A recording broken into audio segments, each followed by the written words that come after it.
વાત, પિત્ત અને કફને નિયંત્રણમાં રાખવા માટેના બધાને લાગુ પડે એવા અમુક ઉપાયો. ભાગ 1. સવારે સૂર્યોદય પહેલાં ઉઠવું.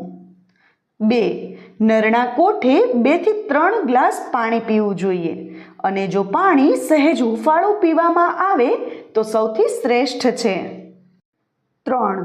સવારે કસરત કરવી જોઈએ અને જો કસરત ન કરી શકતા હોય તેને 3 થી 4 કિલોમીટર ઝડપથી ચાલવું જોઈએ. 4. ભોજન કરીને તરત જ પાણી ન પીવું જોઈએ. અડધો પોણો કલાક પછી પી શકાય. 5. જમીને 20 થી 30 મિનિટ ડાબા પડખે સૂવાથી પાચન તંત્ર તંદુરસ્ત રહે છે, પરંતુ બપોરે જમીને વધુ પડતી ઊંઘ કરવી નહીં. અડધી કલાકની નીંદર આરોગ્યપ્રદ કહેવાય છે. 6. અલગ અલગ ઋતુઓ પ્રમાણે તે ઋતુના મોસમી શાકભાજી, ધાન અને ફળોનું સેવન ફાયદાકારક છે.